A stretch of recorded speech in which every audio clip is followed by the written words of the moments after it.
Hello, everyone. Welcome. We're going to give it a couple of minutes before we start so that people can join. Thank you for being here in our last session of our Hispanic Promise Capacity Building series.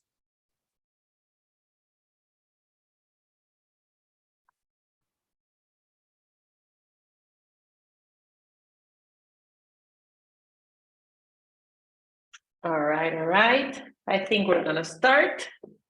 Thank you for all of us who have already connected. So welcome, everyone. My name is Lizeth Zarate. I am the Chief Marketing Officer at the We're All Human Foundation. I'm very happy to be here today, as today is the last session of the Capacity Building series, where we focused on sharing best practices and real-life examples on how organizations and individuals are bringing to life the 6 pillars of the Hispanic Promise. For those of you who might not be familiar, the Hispanic Promise is the first of its kind national corporate pledge to prepare, hire, promote, retain, celebrate, and buy from Hispanics in the workplace. We launched it at the World Economic Forum in 2019, and it's the result of a joint effort of multiple Hispanic organizations. The Hispanic Promise is a non-legally binding sign of intention, a call to action for business leaders and companies of corporate America to create a more inclusive work environment for Hispanics. To date, more than 300 companies have signed the pledge, and we encourage you to do it in case you haven't, or share it with others in case you have. Like I mentioned, this is the 6th of the series, where we will be hosting an insightful panel discussion on the first pillar of the Hispanic Promise, which is buy. In this panel, we will be exploring the importance of supplier diversity standards and contracting with Hispanic-owned and operated businesses to build sustainable growth. We will delve into the economic impact of supporting Hispanic businesses and the potential for empowering Hispanic communities through economic opportunity development. Our expert panelists will share insights and best practices for deepening Hispanic societal impact by leveraging the power of procurement to drive diversity, equity, and inclusion. As attendees, you can expect to learn practical and applicable information from industry experts on how to develop effective strategies for talent development, diversity, and inclusion. Now, it is my absolute pleasure to introduce to you our stellar panel for today. I'm going to start with Samilis Rodriguez. Samilis is an advocate for small woman or minority-owned businesses and champions workforce diversity. She currently holds the position of Director of WBENC New England and CWE, a nonprofit supporting women entrepreneurs with business aid and WBE certification. With her extensive experience in both public and private sectors and a focus on women's businesses resources, Samily offers deep insights into the challenges these businesses face in underrepresented industries. Welcome, Samilis. Today, we're also joined by Paulette Piñero. Paulette is dedicated to empowering Latina entrepreneurs to become unstoppable CEOs by leveraging their strengths and amplifying their voices.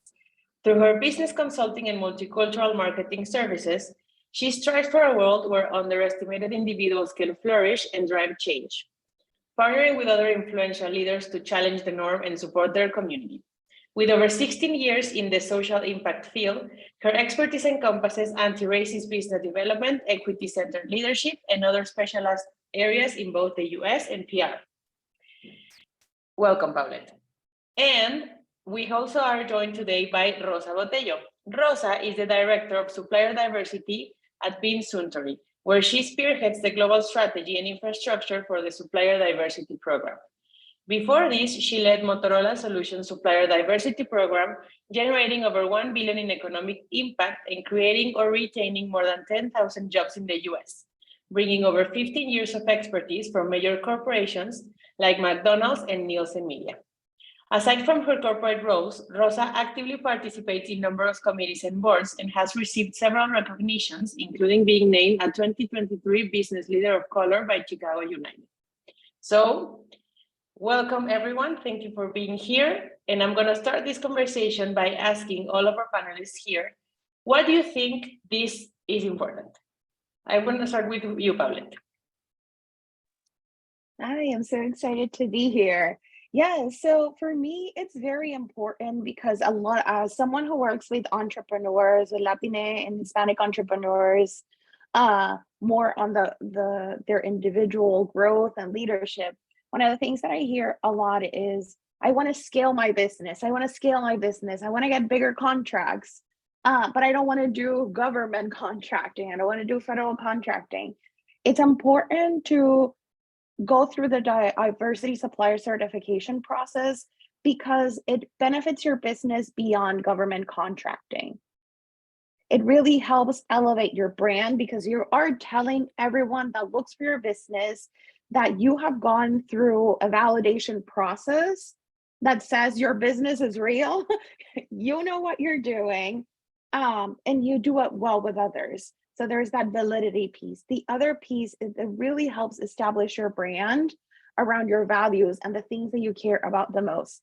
As someone who is not just minority and women-owned certified business owner and enterprise, I am also an LGBTQ certified enterprise. So right from the beginning, people really understand how I show up with the world and my values. And then it allows you to explore other income streams beyond government procurement, doing these big multi-million contracts. I leverage my supplier diversity certifications with speaking engagements with Fortune 500 companies because they have to report this. If anyone receives 1 cent of federal or state funding, they have all over the US, they have to report supplier diversity. And just because your birth certificate is not enough, right? I'm from Puerto Rico, like just saying like yo soy boricua is not enough. Those certifications really allow you to leverage other parts of your business and part of your identity and your culture to really elevate. So when I say to Fortune 500 companies who are just speaking engagements, I have my supplier diversity certifications, they stop asking to negotiate for price because they know the return on investment and they know the impact. So I always recommend folks, don't wait until you want to do procurement, don't wait until you want these larger contracts, start the process right now. What are your thoughts? Why do you think this is important? So yeah, I think supplier diversity is really important because it's an extension of this concept of social justice.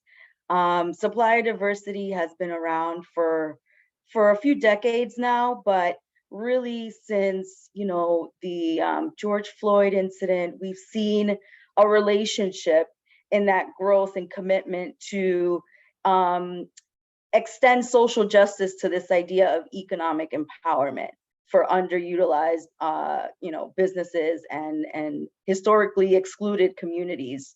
And so it's great to see that beyond the legal requirements that are out there at the federal level and state level, as Paulette was mentioning about supplier diversity spend, private corporations, as you'll hear in a few minutes, have really leaned into this concept of supplier diversity, whether it's through relationships contractually or with clients that are subject to certain laws or contractual expectations, but also through this idea of ESG programs, environmental social governance programs, DEI for workforce and for businesses often falls under this umbrella in the private sector.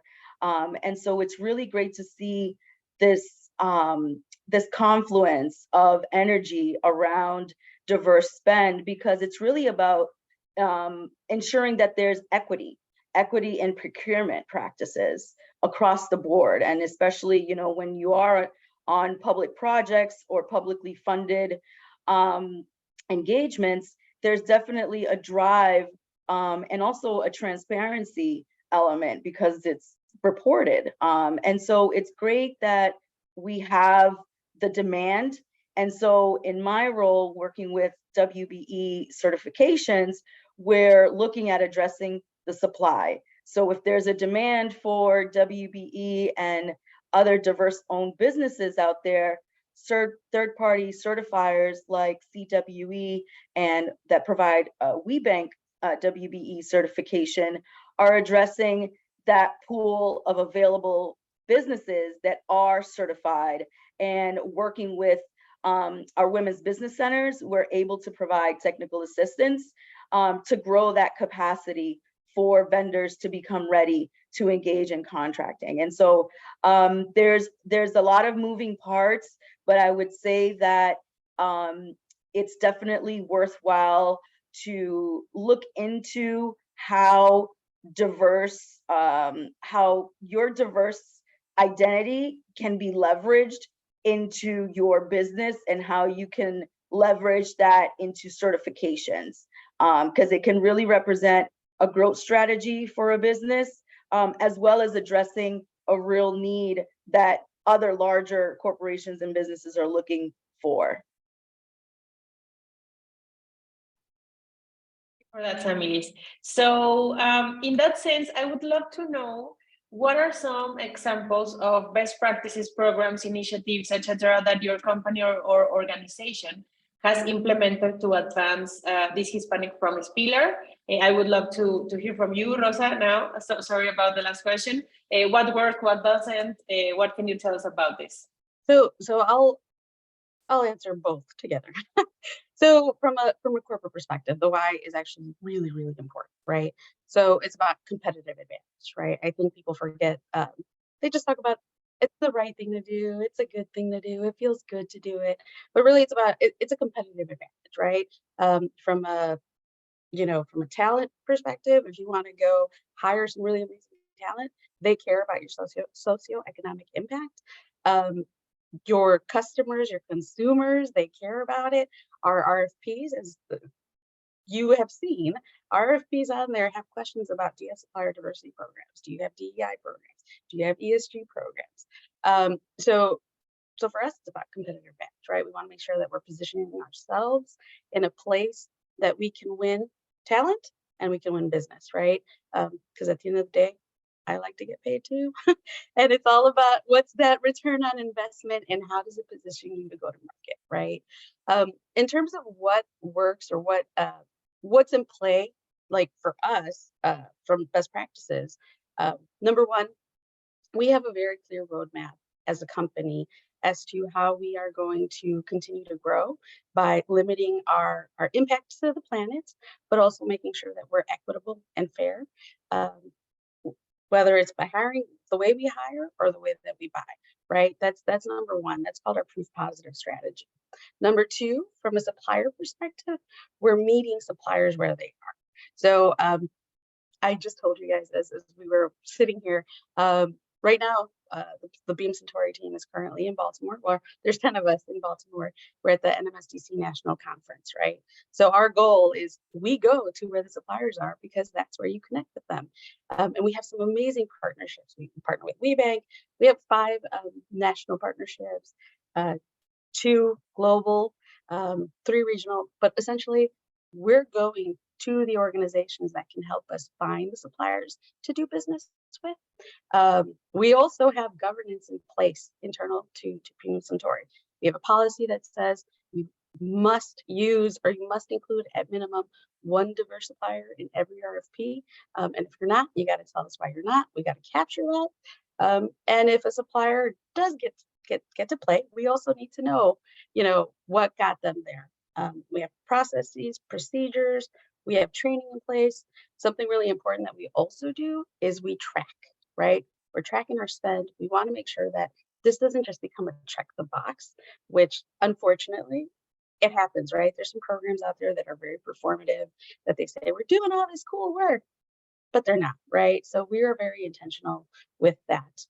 And last but not least, and most importantly, when it comes to, our initiative strategies, we're removing barriers to entry, right? Because we can have a really great strategy in place. We can be doing all these things internally, but if we continue to have the door closed, it doesn't matter, right? So, for example, we've already talked about certifications, right? So we do require certifications, but when we can, we pay for certifications because it's important to us. It's important to the supplier.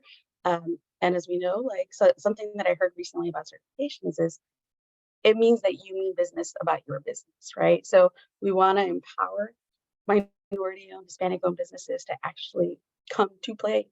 And one other thing that we're actually doing next year, which I'm incredibly excited for, again, thinking about removing barriers, we're changing our payment terms. We're giving expedited payment terms, which, you know, if you're a small business, minority-owned business, Hispanic-owned business, access to capital is a real issue there. So we're preparing to do business with Hispanic-owned businesses, minority-owned.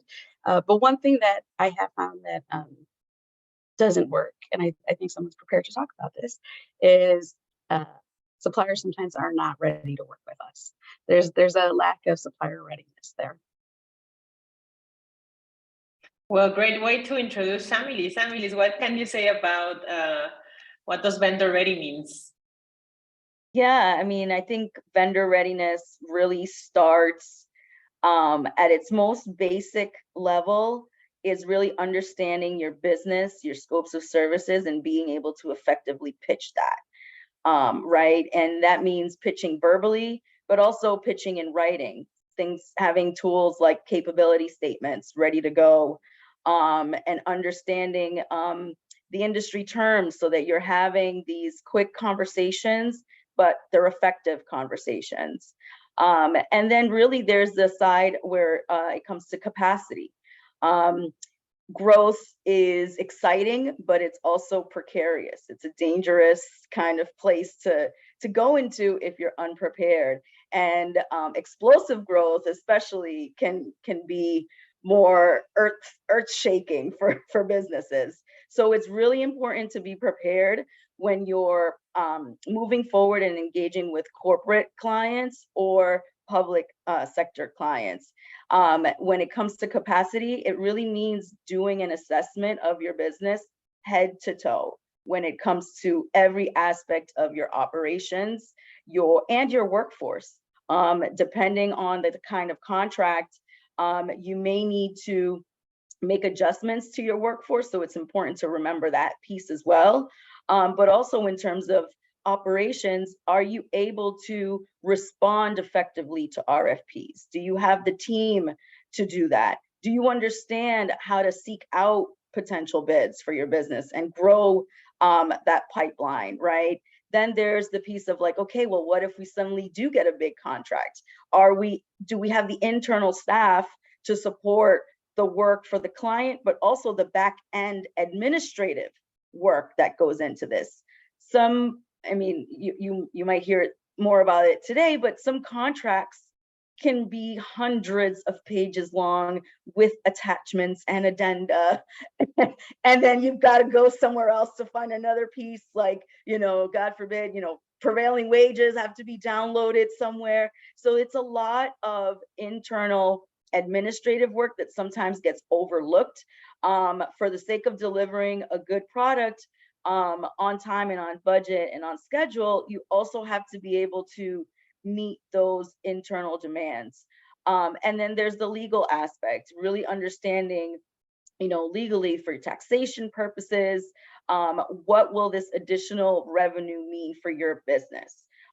Having that strategy for a growth plan in terms of your finances is really, really important, because you've got to be able to track your money.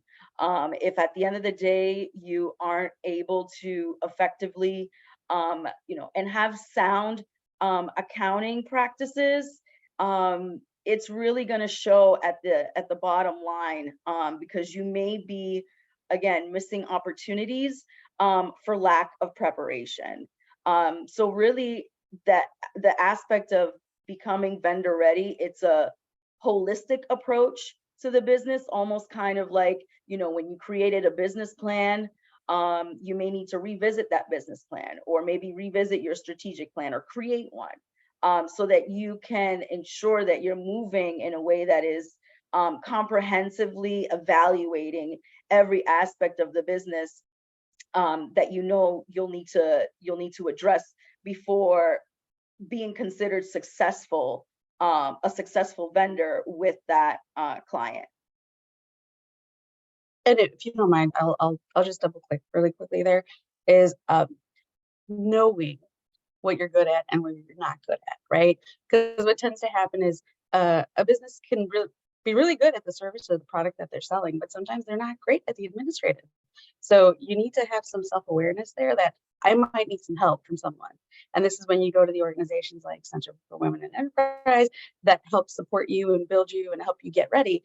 Because sometimes you might just get one shot in front of a corporation. And if you burn that shot, sometimes that's it. Like, down to the next one, right? So I think that that's also really important, because we've had some folks come to us and they're like, I got it, we're good, it's ready to go. And like you said, we got to protect our brands and our company. So you have to be ready to work with us. Yeah, totally. Thank you for that. And I think that we are starting to shift the conversation gradually into some barriers, maybe like some opportunities that we need to start focusing on. In that sense, what are some of the barriers that you or your organization has faced in advancing this pillar, and how have you found the solution? I would love to hear your thoughts on that, Rosa. I'll start with the external, right? And we did talk about that, about the not being prepared for the contract, right? There's ways to fix that, right? Business not prepared.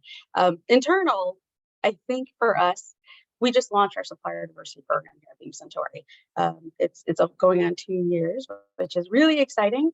But sometimes people think change is going to happen overnight, and it's not, right? It's systematic, it's cultural change, and it's marathon level work.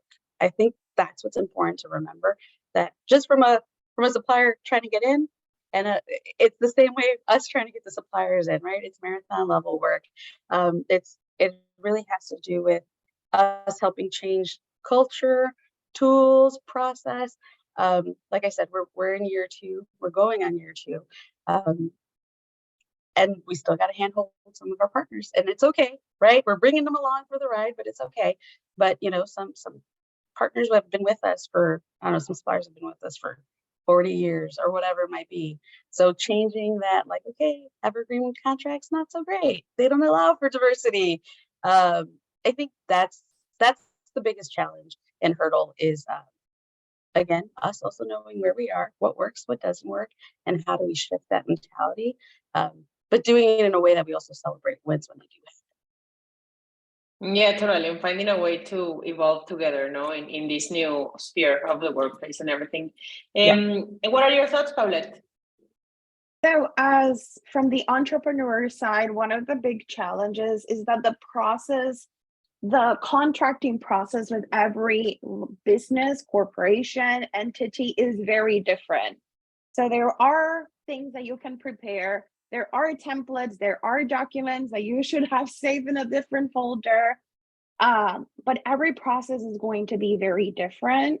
So as an entrepreneur, we have to track kind of like that relationship with that company very differently. The requests are different, what we have to submit, the timeline to submit it, the payment terms are very different. So I always encourage, and one of the ways that I was able to kind of like walk through this, and I still do, is I only do short-term contracts when it's with corporation, like through the procurement process.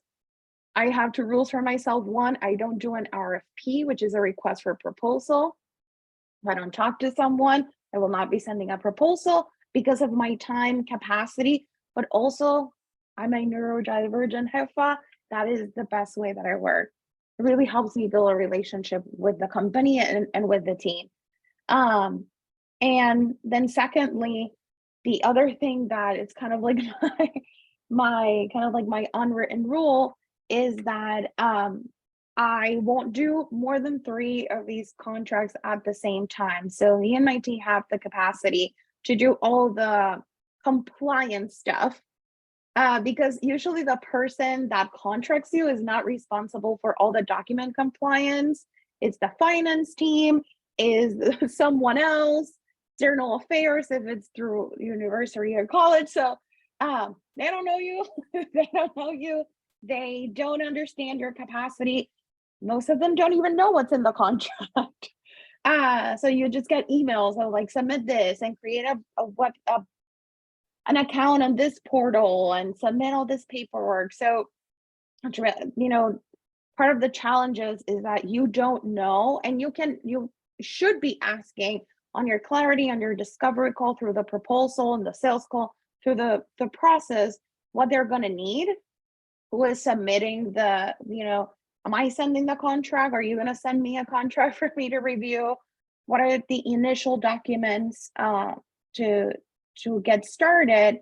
But be prepared for a lot of surprises, and be prepared to this is why a CRM, a client relationship management system, is very important, because it allows you as the business owner, as the entrepreneur, is to not just track your sales, your emails, your communication, your attachments, invoicing. It allows you to create a profile for this client, for this account, where it's easier for you to work with them many times, and you can start creating those processes for your business.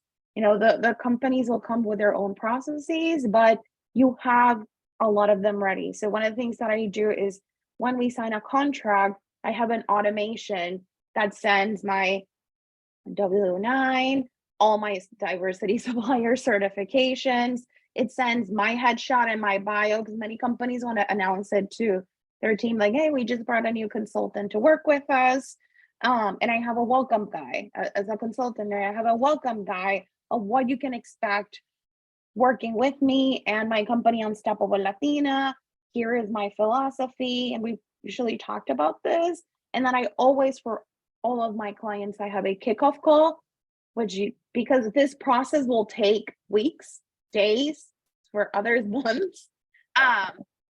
Change, what are the priorities? But yeah, just prepare to be flexible, and prepare to, it feels difficult at the beginning, but then you lean into, you call some elites and you go to WeBank, and it's like, because when you get your supplier diversity certifications, you are a member of the larger entities or organizations, and they're there to support and help. So make sure that you reach out. It's not just they certify you and send you a newsletter every week. You are able to request for support. You're able to go to webinars to make this process. You're able to ask questions. So I encourage you, there are challenges, but there is a lot of support, and you don't have to do it yourself, and you don't have to Google everything to figure it out. Google your way through the supply chain, no? And I mean, I think this all makes sense, as Rosa was saying, that change takes time, or that we need to be self-aware as an organization and everything. And I love that you started saying about resources that might support, like, advancing this pillar. And with that question, I would like to close this webinar.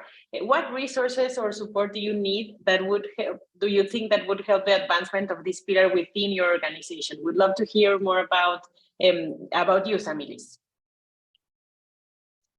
Well, for us within our organization, we procure for services largely internally.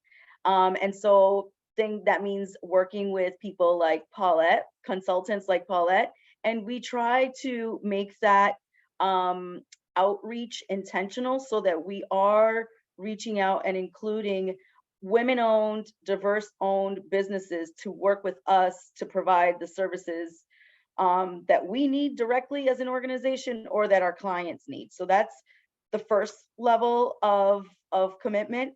The second level of commitment is working to within our region in New England to work with organizations.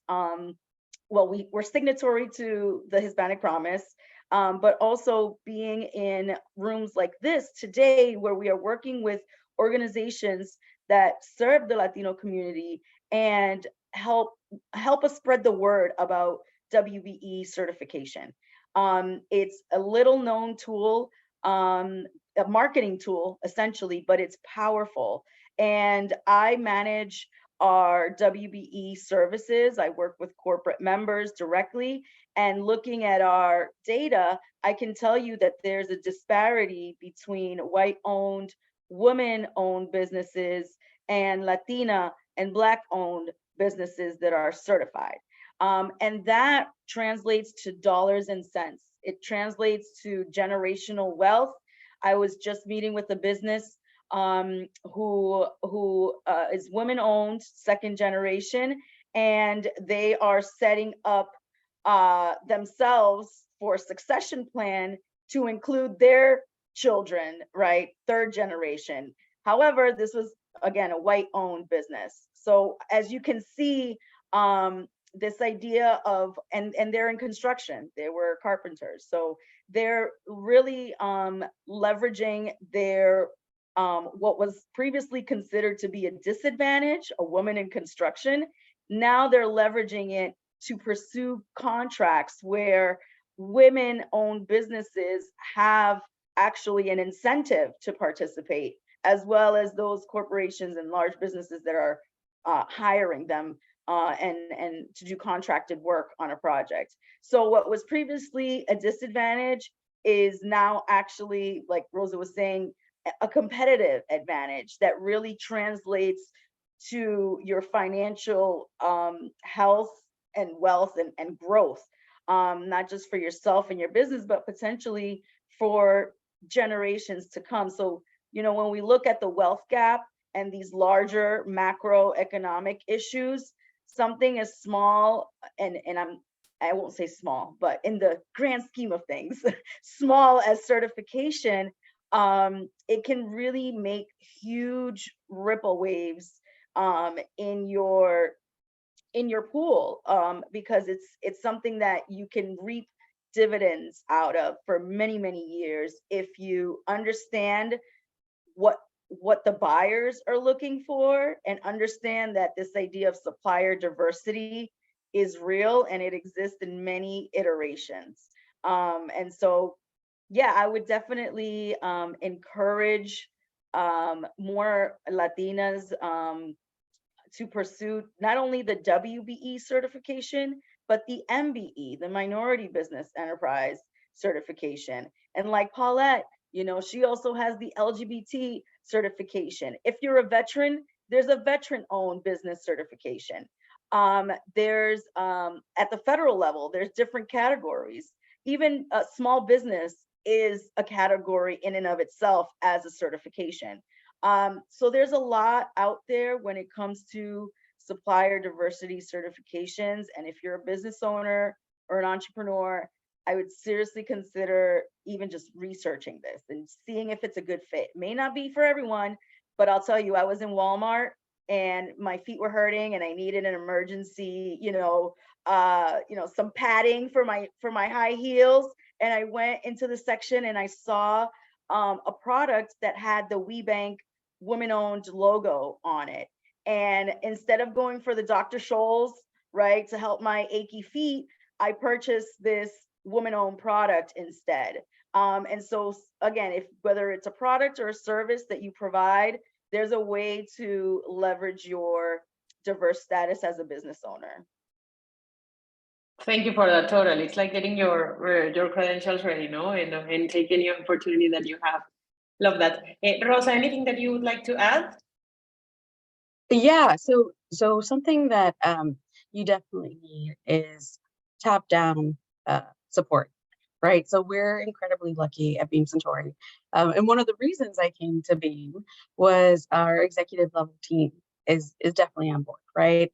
So I've already been in front of them within these 2 years, like 4 or 5 times, which is, and I have one-on-ones with our CEO to talk about supplier diversity, which is important, right? Because that means you have the backing at that level, which is required to do the work, because if it comes from the top, you got to do it. It's in our performance metrics. Everybody's accountable for what we're doing around DEI, sustainability, all that good stuff. But also what's required is resources, tools, money, because when we talk about programs like supplier diversity. Sometimes they're given to one person managing both DEI and supplier diversity. So from a corporate perspective, that's what's needed. And support, right? Support from the right teams. So little shout out to the Beam Suntory team, because they're actually on the call. So thank you for watching while we're doing this. But we're incredibly fortunate that there's also really interesting for us, the research and development team at Beam Suntory, a research and innovation team. They're the ones that actually create some of the really cool recipes for our products. We meet with them on a quarterly basis. Our Jim Beam honey, the honey is woman owned. So just FYI, it's things like that work. But number one, support from the top, resources, tools, and having the right governance model so that Hispanic-owned businesses can actually work with us. Love that. And love that also everyone's on board here with you, cheering you up as well. Thank you for that. Well, I think that with this, we close the discussion. I love what I'm hearing. I mean, we spoke about certifications, about governance, about being intentional with policies, procedures, tracking, about operations, about having our organization self-awareness and understanding what's right and what can be improved. I also resonated with what some of you were saying about change takes time, and about how we need to be resilient and open enough as well to be on board in this path now. Thank you for this. I'm not sure if there are some questions from the audience that they would like to make. I think we have like 5 minutes to answer some questions. Anyone from the audience? Just put your questions in the chat. Thank you, Alma, for your comments. Okay, just a couple of more seconds. If not, all right. Well, I would just like to start wrapping this up by saying that if you haven't signed the Hispanic Promise, your company haven't signed the Hispanic Promise, go to weareallhuman.org/promise and check it out. If you want to be a part of it, you can also, Irene, you have a question? Okay, Irene, sorry for that. I'll send the email in a few. Irene, would you like to do a question?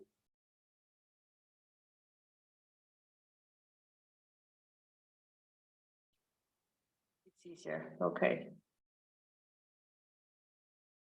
Okay, so she's asking if about getting women certified. Is this something that we have on a state-by-state basis? Anyone would like to take that question? Yeah, actually, so our WeBank certification is national. So if you get our national certification, it's recognized in all 50 states and territories. There are state level certification programs as well. In Massachusetts, the Supplier Diversity Office manages the certifications for Massachusetts, and that's recognized within the state only. So if you do work in Rhode Island or Connecticut, your state of Massachusetts certification will not be recognized. However, if you're WeBank certified, it is a national certification and would be recognized by national clients in any state. And from a corporate perspective, again, programs like us, if you're certified, because we're not doing federal reporting or anything like that, we accept all certifications. We don't accept self-certifications, but we accept all certifications. And there are a lot of certifications out there. There are, in the US, there's 5 national, there's regional, there's both. You could just literally Google supplier diversity certifications, and a lot of them will pop up. Yeah, and I would say that a good strategy to think about is thinking about what your footprint is for your business. And so if you if your business takes place mostly within the state and you really don't deal with out-of-state clients, then maybe that state level certification is best for you. I know some cities also have their own certification process. The city of Boston here in Massachusetts has one, and most recently the city of Springfield, it will be processing their own certifications as well. So again, it depends really where the bulk of your portfolio sits. If it's with a municipal client, then maybe that municipal certification will do you just fine. If you're state level, working with clients across the state only, perhaps that state level cert is best for you. And then again, if you're working with businesses and folks like Rosa, then yeah, maybe that national certification will be a better fit for you. I always recommend to check the SBA, the Small Business Administration website. They have if you search supplier diversity certifications, they have a list of all of them, including, because there's also federal certifications. If you're a disabled person, there's disability certifications too. So they have a great list. And locally, if you reach out to your SBTDC, they can tell you what are the certifications that are offered in your state. Because like Samalise was saying, there are some state certifications, and then there are the national certification. So it's really based on the type of business that you want to do and how you want to get started. It's one of the most important things. So I would always say, if you're new to this, you are exploring this, reaching out to the free services that exist. You're in New England, reaching out to the Center for Women and Enterprise, to the Small Business Administration, the Women Business Centers, and asking for technical assistance, which is kind of like a 101 consultation that they offer for free, and letting them know, you'll get to speak with someone, a volunteer or experienced consultant, and explain to them, this is what I do, these are the opportunities, what are the certifications that will be helpful for me. And then they can kind of like get you started, because like Annalise said, it's really based on your location. And usually the state or the city ones are free or low cost. So you just want to get, but they don't get the support. And then the nationals have a small fee, but you do get a lot of support and network. So it's really based on what you have. But I always say, talk to your SCORE mentor, talk to the SBTDC and ask for a technical assistance call, and they'll be able to tell you based on your business where to get started. And one other thing, certifications, right? I think a lot of people forget that it also comes to ownership. Who owns the business? Because you have a lot of, it has to be 51% majority owned, operated, and I forgot the other. But I think a lot of people are like, well, it's a family business and my mom and dad own it, and it's 50%. And, so you got to be mindful of that. So ask those questions as well. Know your ownership status, because that will also deem whether or not you can get a certification or not. Incredible. Thank you for clarifying that. And also, if you want us to share all of these resources that our panelists have shared, we're happy to do it as well. Just write us an email and we'll be happy to help. Okay, I think it's time to wrap up this webinar. Thank you so much. We've learned a lot. So as I was saying, if your company still has not signed the Hispanic Promise, it is a great time to do so. So if you want more information, check out weareallhuman.org/promise. If you want to be a part of it, also, you can email to anna@weareallhuman.org. And with that, that concludes our 2023 capacity building series. I would like to deeply thank our fantastic panelists. Thank you so much. I've learned a lot today, that generously shared their learnings and experiences with us today on and through all these months as well. We have had amazing people collaborating in this path for inclusion for Latinos, no? And of course, thank you to all of you who have tuned in to learn more on how it is crucial that corporate America better celebrates Hispanic talent.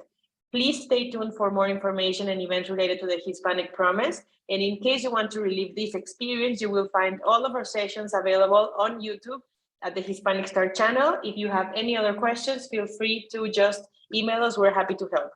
So thank you again and have a lovely rest of your week. Bye-bye.